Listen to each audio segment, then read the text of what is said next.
Hello students, 11th class biology में आप सभी का स्वागत है।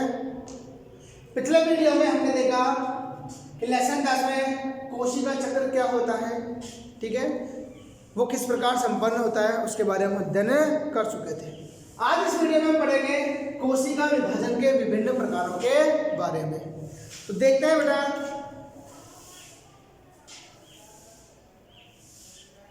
कोशिका विभाजन के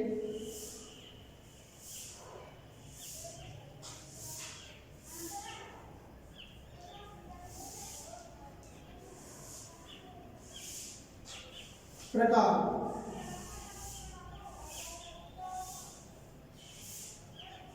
कोशिका विभाजन के प्रकार।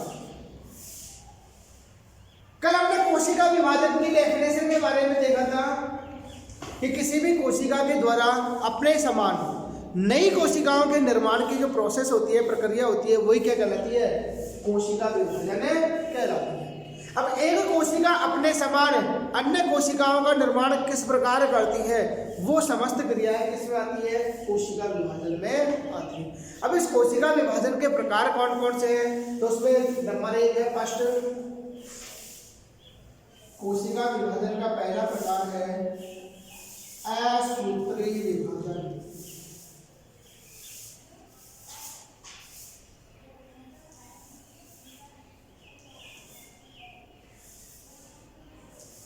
देखो नाम से स्पष्ट है बेटा, असूत्री अर्थात इस प्रकार के विभाजन में गुणसूत्रों का निर्माण नहीं होता है, ठीक है। तो बिना गुणसूत्र निर्माण के होने वाला जो विभाजन है वो कहलाता है असूत्री विभाजन। और इस प्रकार का विभाजन निम्न श्रेणी के पादप व जंतुओं में तथा प्रोकैरियोटिक जीव जैसे जीवाणु, नील हरित शैवाल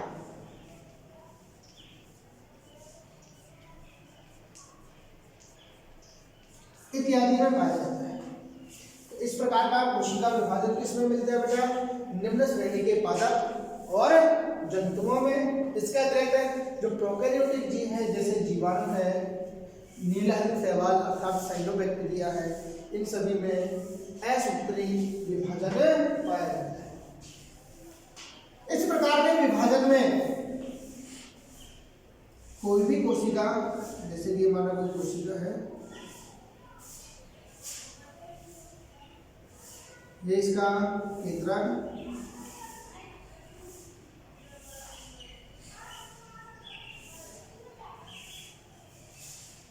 ठीक है, या प्रोकैरियोट की बात करें तो वहां क्या हो जाएगा? अनुवांशिक पदार्थ।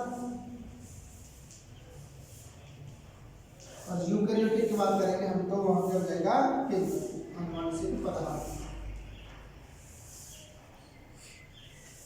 तो सबसे पहले इसका अनुवांशिक पदार्थ या केंद्रक लंबा हो जाता है,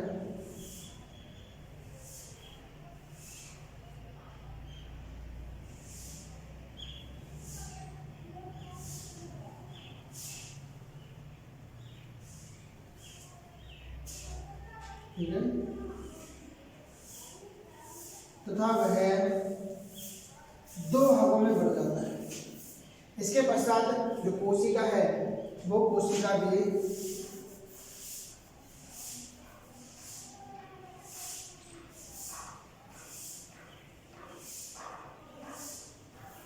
2 बराबर भागों में बढ़ जाती है।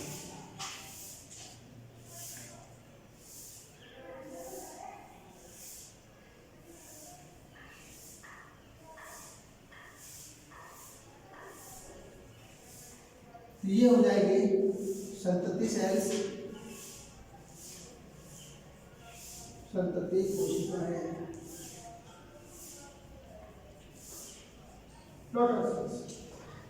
तो देखो इस प्रकार के कोशिका विभाजन में सबसे पहले केंद्रक या इसका अनुवंशिक पदार्थ लंबा हो जाता है और लंबा होकर दो भागों में बढ़ जाता है। इसके पश्चात कोशिका ये भी दो भागों में बढ़ जाती है। ये दोनों भाग समान भी हो सकते हैं और असमान भी हो सकते हैं। तो यहाँ पर ऐसा कोई नहीं है कि दोनों पुत्री कोशिकाएं या संतति कोशिकाएं कैसी हो, समान आकार में हो। तो यह समान आकार में हो सकती है और नहीं भी हो सकती है, ठीक है। क्योंकि यहाँ पर जो कोशिका द्रव्य का विभाजन है वो समान रूप से नहीं होता। तो ये था बेटा असूत्री विभाजन। नेक्स्ट देखो दूसरा प्रकार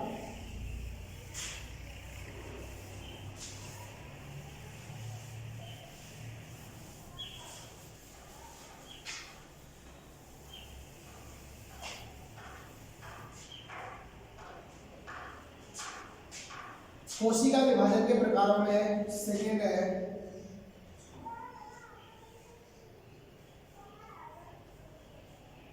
समसूत्री विभाजन।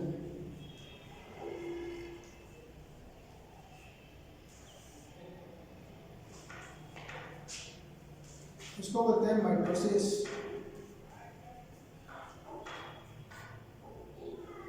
क्या कहते हैं? माइटोसिस।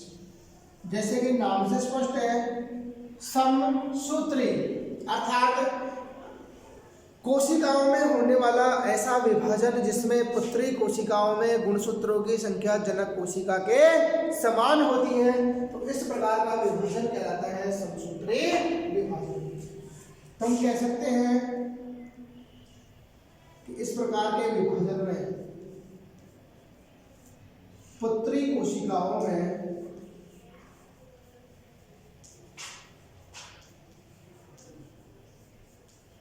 गुणसूत्रों की संख्या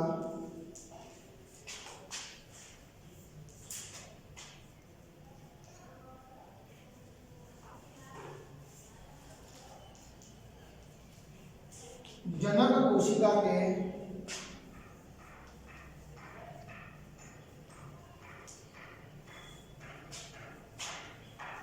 समान होती है।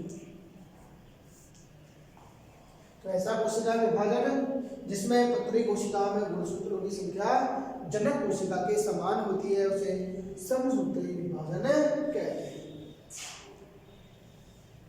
इस प्रकार के विभाजन की खोज की थी डब्ल्यू फ्लेमिंग ने। इसकी खोज किसने की बेटा? डब्ल्यू फ्लेमिंग ने। इस प्रकार का कोशिका विभाजन कायिक कोशिकाओं में होता है।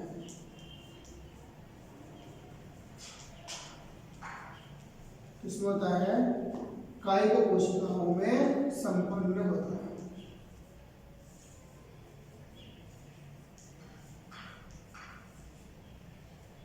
अब देखो यह समसूत्री विभाजन होता किस प्रकार है।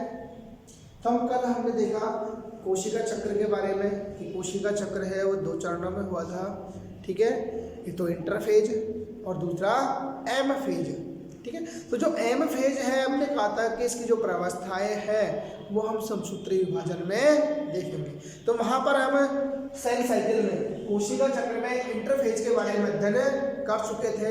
तो यहाँ पर जो दो एम फेज है, ठीक है, उनके बीच की जो अवस्था है वो कहलाती है इंटरफेज या अंतरावस्था, ठीक है। और उस अंतरावस्था के बारे में डिटेल अध्ययन हम कल कर चुके थे सेल साइकिल के अंतर्गत। तो आज यहाँ देखते हैं कि जो समसूत्री विभाजन है इसको मोटे तौर पर दो भागों में बांट दिया। एक तो केंद्रक विभाजन पढ़ेंगे हम यहाँ आज, क्या पढ़ेंगे? केंद्रक विभाजन। इंटरफेज का अध्ययन नहीं करेंगे हम। और सेकंड पढ़ेंगे हम कोशिका द्रव्य विभाजन।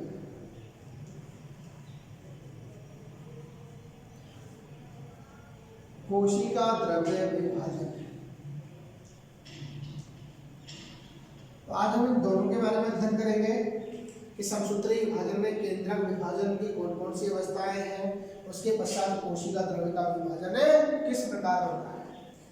तो सबसे पहले हम देखते हैं कि समसूत्री विभाजन में केंद्रक का विभाजन किस प्रकार होता है। तो हम कल बता चुके थे कि यहाँ पर केंद्रक का विभाजन 4 अवस्थाओं में होता है, प्रोफेज, मेटाफेज, एनाफेज और टीलोफेज। किस प्रकार होता है वो देखते हैं।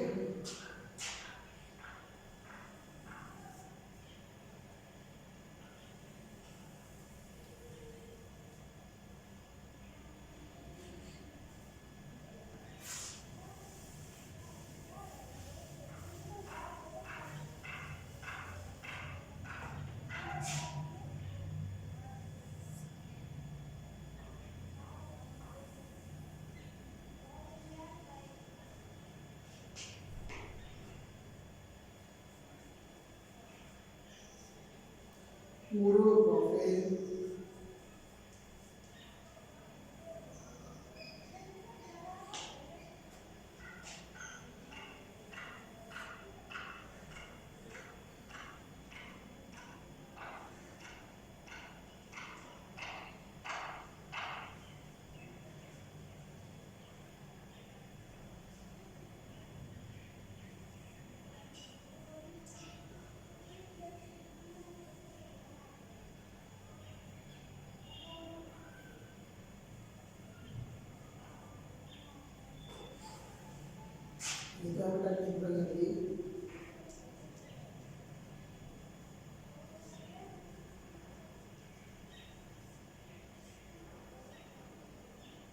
केंद्रिका,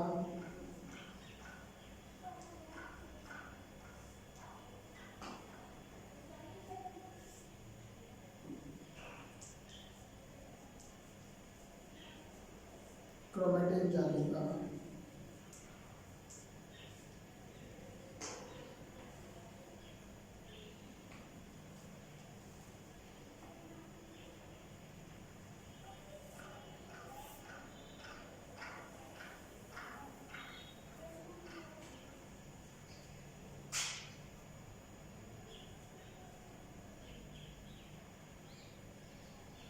यह लेट प्रोफेज,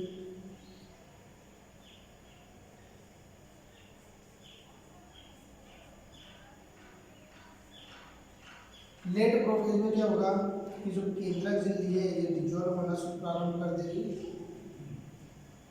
केंद्रिका भी विलुप्त होना प्रारंभ कर देती है।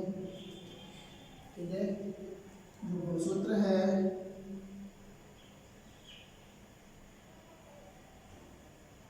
वो 2 अर्ध गुणसूत्रों का बना हुआ दिखाई देता है।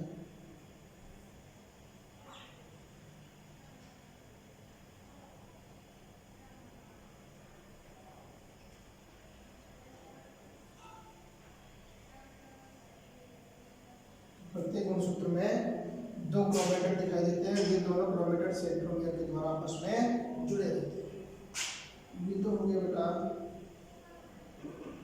विलुप्त होती हुई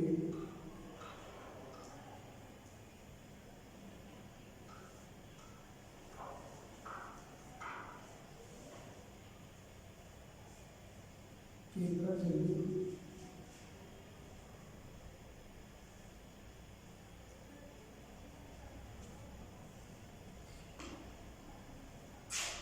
ये विलुप्त होती हुई केंद्रिका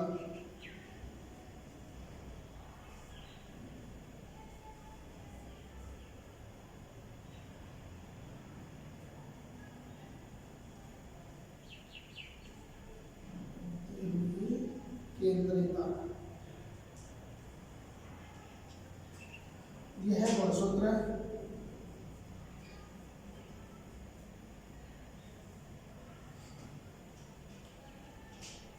और एक गुणसूत्रों के गुणसूत्र बिंदु।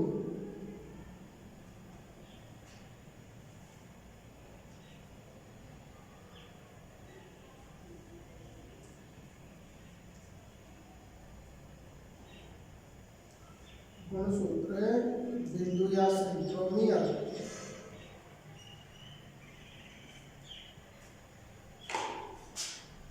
नेक्स्ट देखो आप में, ये तो कौन सी थी, प्रोफेज।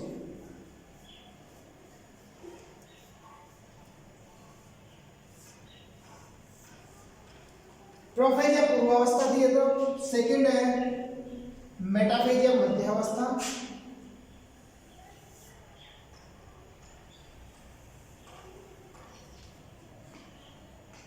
ये है मेटाफेज या मध्यावस्था।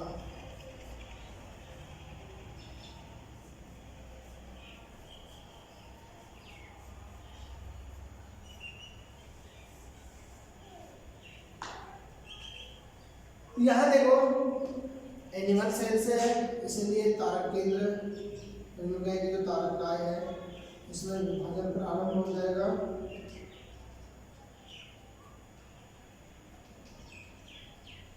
ठीक है, और जो तारक केंद्र बने, ये तारक केंद्र अपने अपने ध्रुवों की ओर गति करना प्रारंभ कर देते हैं।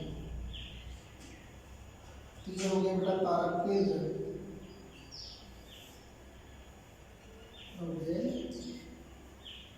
तारक केंद्र सेंट्रियोल।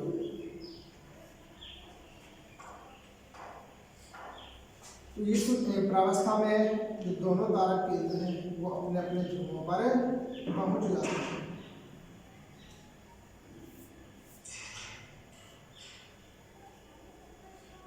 तथा जो गुणसूत्र हैं, ये गुणसूत्र भी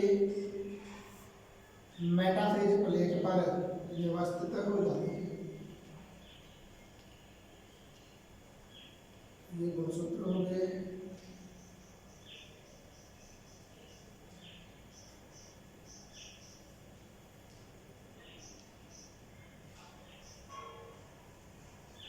इन गुणसूत्रों को काम व्यवस्थित कर दिया मेटाफेज प्लेट।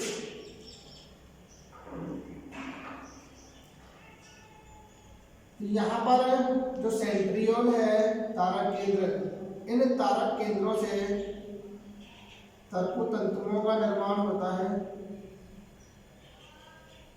और ये तंतु गुणसूत्र बिंदु से जुड़े रहते हैं।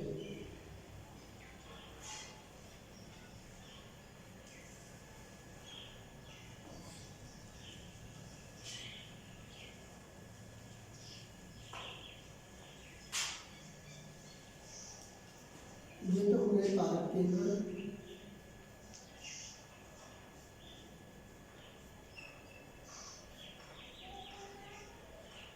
तंतु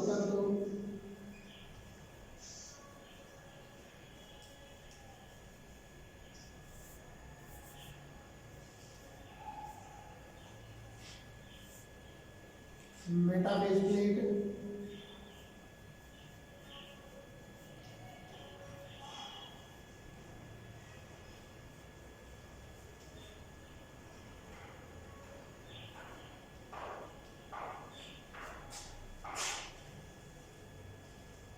ये गुणसूत्र।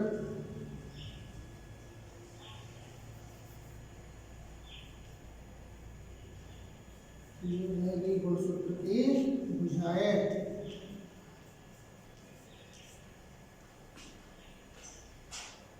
ये गुणसूत्र बिंदु।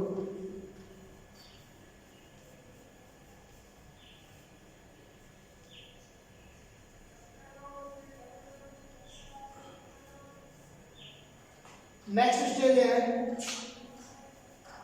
तीसरी प्रावस्था।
यहाँ हो रहा है बेटा तर्क तंतुओं में संकुचन,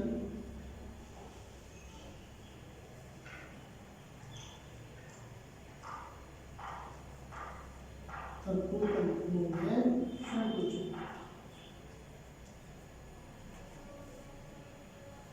इसका अंतरावसूत्रीय तंतु बनेंगे जिसके फलस्वरूप क्या होगा, गुणसूत्रीय प्रतिकर्षण होगा।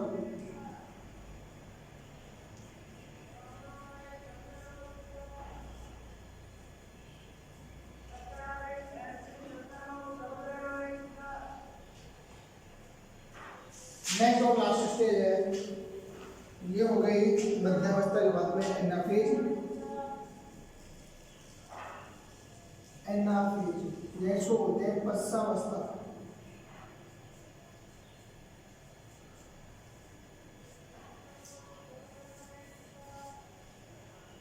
और लास्ट है टीलोफेज।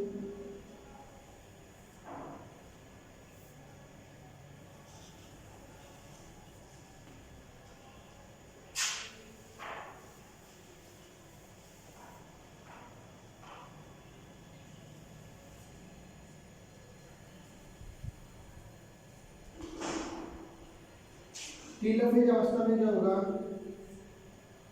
जो गुणसूत्र है वो अपने अपने ध्रुवों पर पहुंच जाएंगे, केंद्र झिल्ली केंद्रिका वगैरह प्रकट हो जाएंगी। गुणसूत्र जलयोजित हो जाएंगे और क्रोमेटिन जालिका के रूप में दिखाई देंगे। तो यह है टीलोफेज।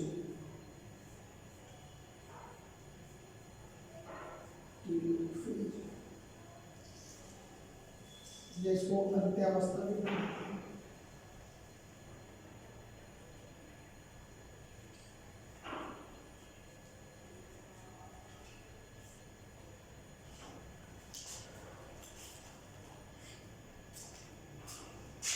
ये दोनों हैं बेटा पुत्री केंद्र, डॉटर न्यूक्लियस।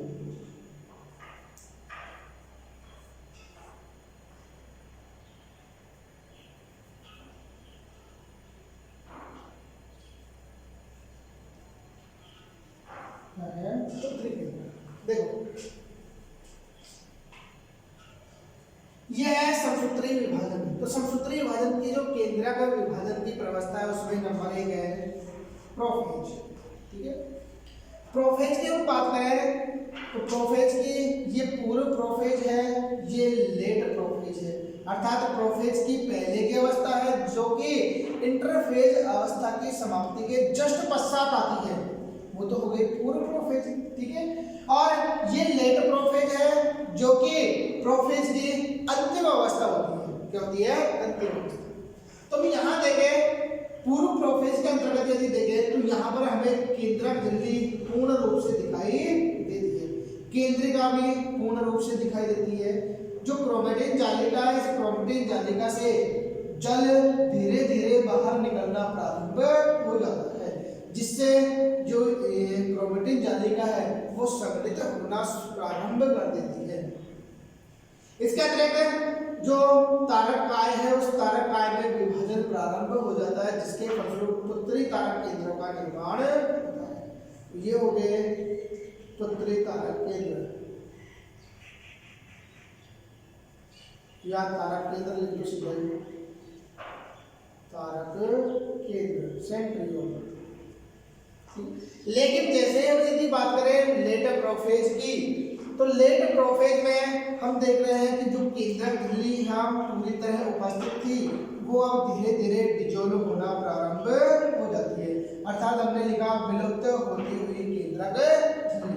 तो यहाँ पर केंद्रक झिल्ली विलुप्त होना प्रारंभ हो जाती है, केंद्रिका भी विलुप्त होना प्रारंभ हो जाती है। इसके अतिरिक्त कुछ कोशिकाओं में जैसे कि गोल्जी काय है, अंतःप्रद्रवी जालिका है, ये भी विलुप्त होना प्रारंभ हो जाती है।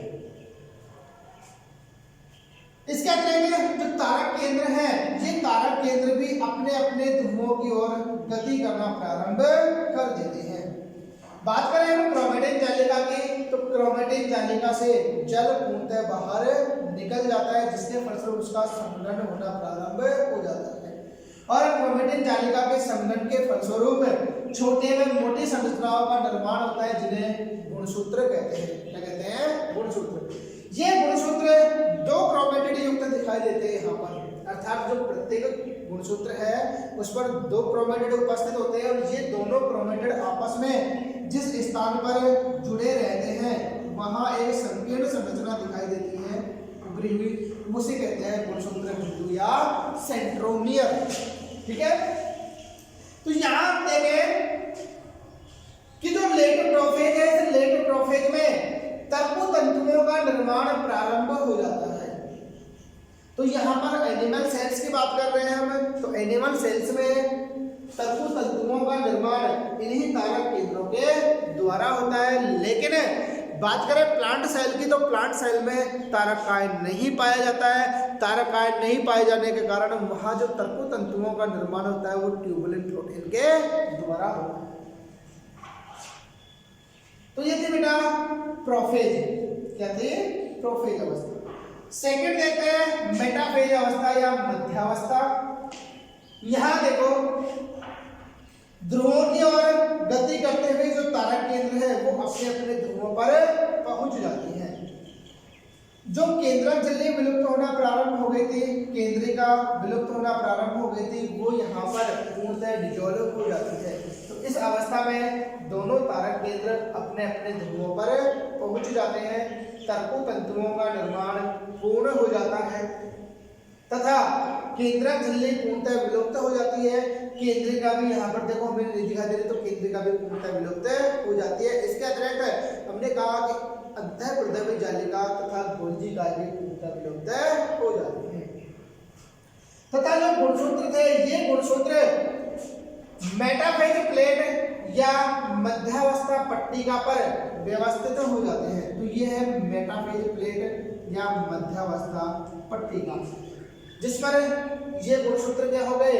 व्यवस्थित हो गए। इस मध्यावस्था पट्टिका या मेटाफेज प्लेट पर गुणसूत्र इस प्रकार व्यवस्थित होते हैं कि गुणसूत्र के सेंट्रोमियर तो अर्थात गुणसूत्र बिंदु तो इस मेटाफेज प्लेट पर व्यवस्थित होते हैं तथा गुणसूत्र की जो भुजाएं हैं ये भुजाएं ध्रुवों की ओर होती है। गुणसूत्र की भुजाएं तो कहाँ है? ध्रुवों की ओर है। ठीक है, तथा गुणसूत्रों के सेंट्रोमियर ये कहाँ है? मेटाफेज प्लेट पर व्यवस्थित होते हैं।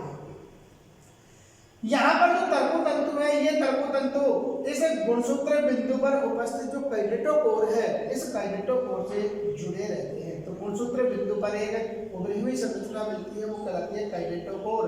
तो ध्यान रखना कि हमेशा तर्कु तंतु किसी गुणसूत्र बिंदु से जुड़े रहते हैं, न कि भुजाओं से। भुजाओं से कभी भी तर्कु तंतु नहीं जुड़ते हैं। तर्कु तंतु हमेशा सेंट्रोमियर या काइनेटोकोर से जुड़ते हैं। इस अवस्था में जो गुणसूत्र है वो स्पष्ट दिखाई देते हैं। मेटाफेज अवस्था के अंतर्गत गुणसूत्र स्पष्ट दिखाई देते हैं क्योंकि ये बड़े आकार के होते हैं इस अवस्था में तथा ये मेटाफेज प्लेट पर व्यवस्थित रहते हैं। इसीलिए गुणसूत्रों का यदि हमें अध्ययन करना है तो गुणसूत्रों के अध्ययन के लिए मेटाफेज अवस्था बेस्ट होती है। ठीक है, नेक्स्ट है एनाफेज अवस्था। इस अवस्था में क्या होगा कि जो सेंट्रोमियर पर गुणसूत्र व्यवस्थित थे, ठीक है, जो मेटाफेज प्लेट पर गुणसूत्र व्यवस्थित थे, इन गुणसूत्रों के सेंट्रोमियर में अर्थात गुणसूत्र बिंदु में इस तरह विभाजन होता है इस तरह विभाजन, जिसके फलस्वरूप अर्ध गुणसूत्रों का निर्माण होता है। ठीक है, तो यहाँ पर सेंट्रोमियर में विभाजन हो जाता है। सेंट्रोमियर में विभाजन के साथ साथ जो तर्कु तंतु है इन तर्कु तंतुओं में संकुचन प्रारंभ हो जाता है, जिसके फलस्वरूप ये जो अर्ध गुणसूत्र हैं ये अपने अपने ध्रुवों की ओर खिंचते हुए चले जाते हैं। इसके अतिरिक्त इन गुणसूत्रों के मध्य अंतरा गुणसूत्रीय तंतुओं का निर्माण भी होता है, जो कि जो अर्धगुणसूत्र है अर्धगुणसूत्रों को प्रतिकर्षित करने का कार्य करता है, अर्थात इनके मध्य क्या लगता है? प्रतिकर्षण लगता है। ठीक है, तो यहाँ पर खिंचाव हो रहा है, जो सेंट्रियोल है या ध्रुवों की तरफ गुणसूत्रों का खिंचाव हो रहा है, यहाँ पर एक दूसरे से प्रतिकर्षित हो रहे हैं, जिसके फलस्वरूप जो गुणसूत्र है वो अपने अपने ध्रुवों की ओर गति करना प्रारंभ कर देते हैं। तो यहाँ पर गति करते हुए गुणसूत्र VLIJ आकार के दिखाई देते हैं, अर्थात गुणसूत्रों की विभिन्न प्रकार की आकृतियां दिखाई देती है। तो यहाँ पर हम कह सकते हैं कि यदि हम गुणसूत्रों की आकृति का अध्ययन करें तो गुणसूत्रों की आकृति के अध्ययन के लिए एनाफेज अवस्था बेस्ट होती है। ठीक है, तो यहाँ पर जो गुणसूत्र है, गुणसूत्रों की गतियां एनाफेजिक गति कहलाती है। जो विभिन्न आकार की गति करते हैं गुणसूत्र दिखाई देते हैं, तो इनकी जो गतियां हैं वो गतियां कहलाती है एनाफेजिक मूवमेंट या एनाफेजिक गति कहलाती है, जो कि इस एनाफेज या पश्चावस्था के दौरान संपन्न होती है। नेक्स्ट और लास्ट अवस्था है इसमें केंद्रक विभाजन की टेलोफेज या अंत्यावस्था। ठीक है, तो इस अवस्था में ध्रुवों की ओर गति करते हुए जो अर्धगुणसूत्र हैं वो अपने अपने ध्रुवों पर पहुंच जाते हैं। इसके अतिरिक्त जो केंद्रक झिल्ली और केंद्रिका यहाँ पर विलुप्त हो गई थी, ठीक है, वो इस टेलोफेज अवस्था में केंद्रक झिल्ली और जो केंद्रिका है ये पुनः प्रकट हो जाती है। तो ये तो हो गई बेटा केंद्रक झिल्ली, केंद्रक झिल्ली, ये केंद्रिका, क्रोमैटिन जालिका,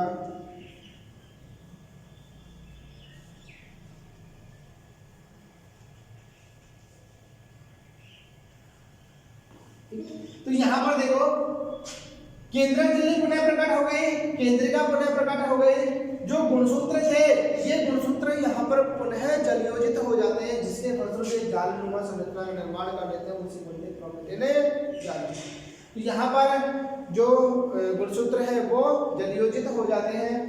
इसके अतिरिक्त हमने कहा था कि यहाँ अंतःवर्धवी जालिका और जो गोल्जिका है जो यहाँ विलुप्त हो गए थे वो यहाँ पर पुनः प्रकट हो जाते हैं। इस प्रकार लेट टेलोफेज या टेलोफेज की अंतिम अवस्था में एक ही कोशिका में दो केंद्रक बन जाते हैं, जिन्हें पुत्री केंद्रक कहते हैं।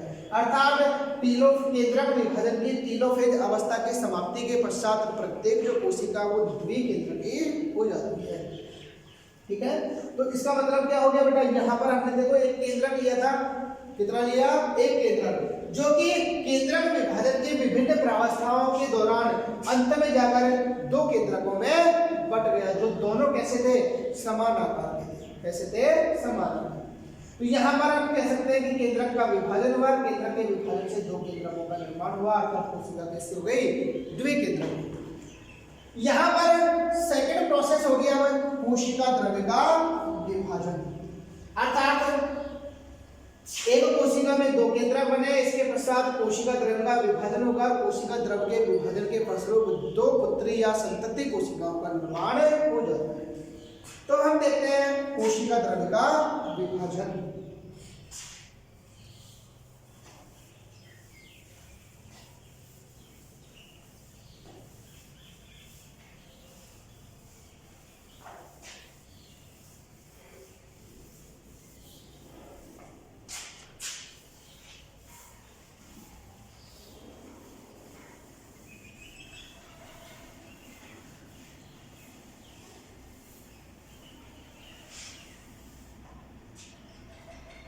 देखो कोशिका द्रव्य का विभाजन है वो पादप कोशिका, पिछले वीडियो में हम बात कर चुके थे कि पादप कोशिका और जंतु कोशिका, उन दोनों कोशिकाओं में केंद्रक का विभाजन अलग अलग प्रकार से होता है।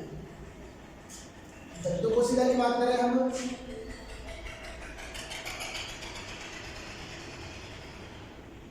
तो जंतु कोशिका में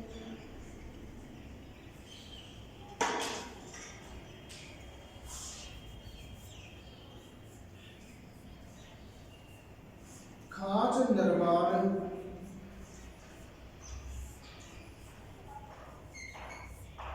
विधि द्वारा, तो कोशिका द्रव्य का जो विभाजन होगा उसमें पहला है खांच निर्माण विधि द्वारा। हम इसी कोशिका को ले लेते हैं एनिमल सेल्स को,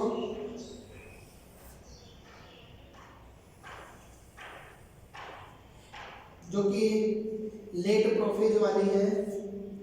तो लेट प्रोफेज के फलस्वरूप, सॉरी लेट टेलोफेज के फलस्वरूप जो एक कोशिका, इस एक कोशिका में दो पुत्री केंद्रक बन जाता है। ये दोनों है डॉटर न्यूक्लियाई अर्थात पुत्री केंद्रक।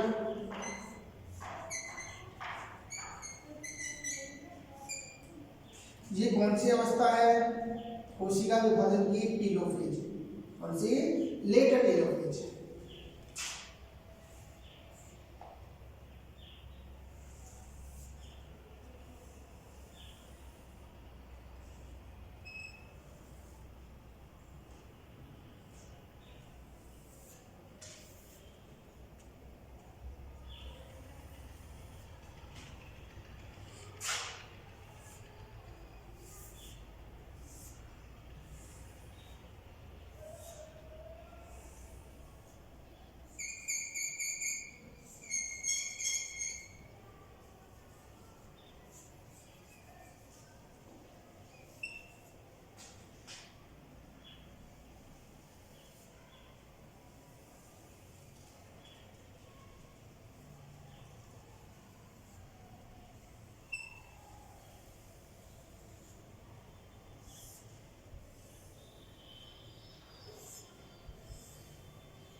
ये दोनों है डॉटर न्यूक्लियाई।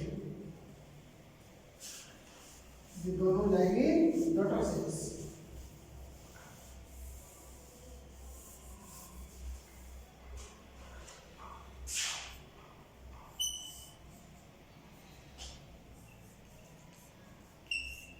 पुत्री या संतति कोशिकाएं।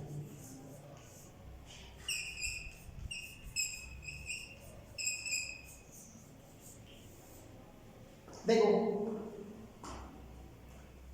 तो कोशिका द्रव्य विभाजन पढ़ रहे थे सेकेंड। तो कोशिका द्रव्य का विभाजन दो प्रकार से होता है। पहला है खांच निर्माण विधि द्वारा, और इस विधि के द्वारा जो कोशिका द्रव्य का विभाजन है वो जंतु कोशिका में संपन्न होता है। इसमें संपन्न होता है एनिमल सेल्स में। तो यहाँ पर हमने ये जो कोशिका ली है वो एनिमल सेल्स है, क्योंकि यहाँ पर सबसे बाहर की ओर कोशिका झिल्ली उपस्थित होती है। तो यहाँ पर किसी प्रकार की कोशिका वृद्धि नहीं है, इसीलिए ये एनिमल सेल्स है। इसमें ये दोनों पुत्री केंद्रक है, अर्थात ये अवस्था लेट टेलोफेज की है। कौन सी है? Late telophase. तो यहाँ पर सबसे पहले जो दोनों पुत्री केंद्रक थे, इन दोनों पुत्री केंद्रकों के मध्य उपस्थित जो कोशिका झिल्ली है, यह कोशिका झिल्ली धीरे धीरे अंदर की ओर धंसना प्रारंभ कर देती है, जिसके फलस्वरूप किसका निर्माण होता है? खांच का। खांच किसका निर्माण होता है? खांच का निर्माण। यह खांच धीरे धीरे अंदर की ओर धंसती हुई जाती है। देखो धीरे धीरे अंदर की ओर धंसती हुई जो कोशिका द्रव्य है, इस कोशिका द्रव्य को दो बराबर भागों में बांट देती है, जिसके फलस्वरूप दो पुत्री कोशिकाएं या संतति कोशिकाएं प्राप्त हो जाती है। ठीक है। अब ये दोनों जो कोशिकाएं हैं ये आगे वृद्धि करती है और वृद्धि के पश्चात पुनः विभाजन अवस्था में प्रवेश कर जाती है और नई पुत्री कोशिकाओं का निर्माण कर लेती है। इस प्रकार ये कोशिका विभाजन लगातार चलता रहता है और कोशिकाओं की संख्या में बढ़ोतरी होती जाती है। तो ये था खांच निर्माण विधि के द्वारा। सेकंड देखते हैं, सेकंड प्रोसेस है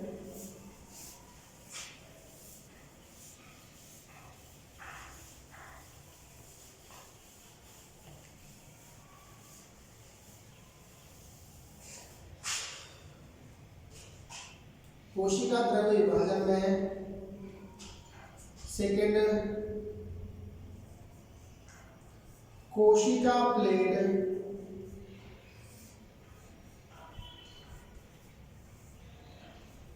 निर्माण विधि द्वारा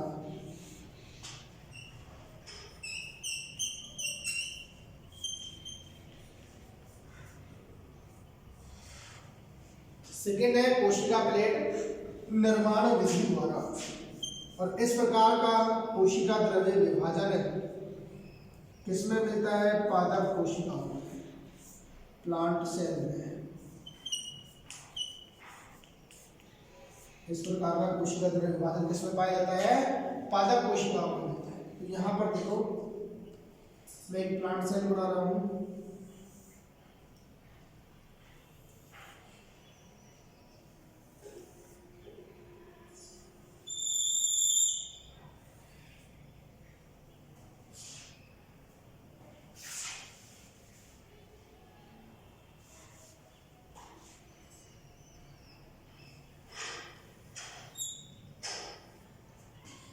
तो इसमें सबसे बाहर की ओर हो गई कोशिका भित्ति, सबसे बाहर की ओर कोशिका भित्ति, और कोशिका भित्ति के भीतर की ओर मिलती है कोशिका झिल्ली, सेल मेम्ब्रेन।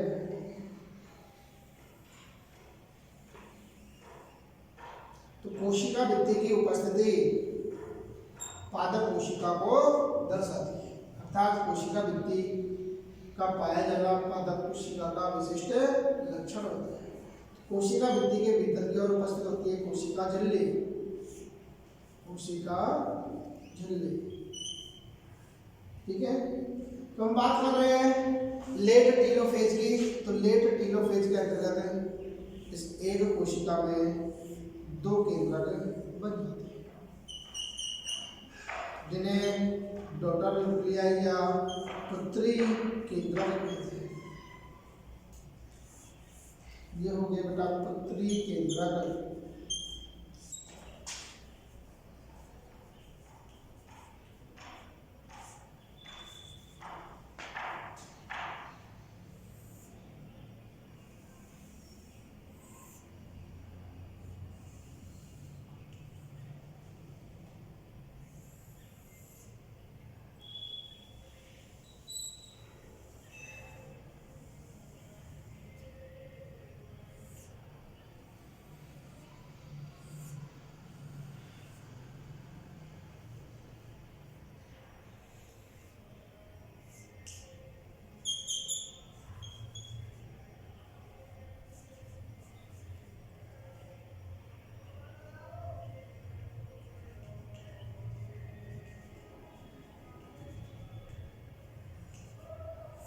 यह है कोशिका प्लेट,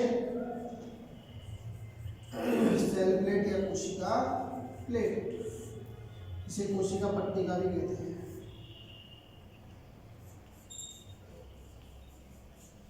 कोशिका पट्टिका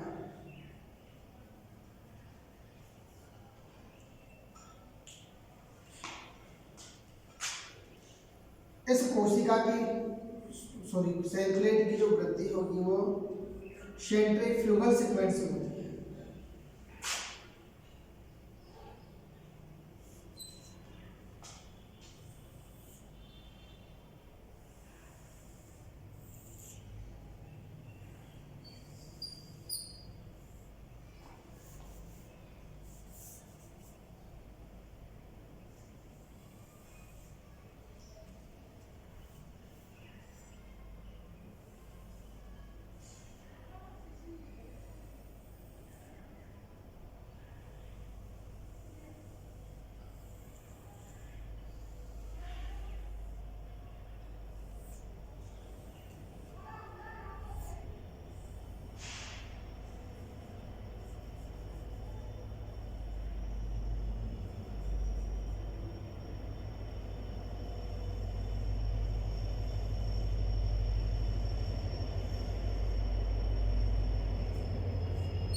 ये दोनों हो गई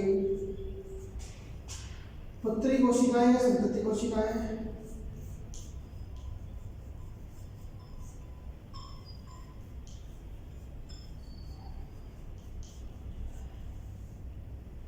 देखो कोशिका द्रव्य विभाजन में सेकंड है कोशिका प्लेट निर्माण विधि के द्वारा। इस विधि के द्वारा कोशिका द्रव्य का विभाजन है किसमें होता है बेटा? पादप कोशिकाओं में संपन्न होता है। इसमें देखो यह टेलोफेज अवस्था जिसमें एक ही पादप कोशिका में दो पुत्री केंद्रकों का निर्माण हो जाता है। तो सबसे पहले जब कोशिका द्रव्य का विभाजन होता है उस समय इन दोनों पुत्री केंद्रकों के मध्य कोशिकाएं है, अंतः पृथ्वी जालिका है तथा तर्कु तंतुओं के टुकड़े इन दोनों केंद्रकों के मध्य आकर व्यवस्थित हो जाते हैं, जिसे कहते हैं फ्रेगमोप्लास्ट। और जो फ्रेगमोप्लास्ट है वो आगे चलकर कोशिका पट्टिका या सेल प्लेट है यानी कोशिका प्लेट का रूप धारण कर लेता है।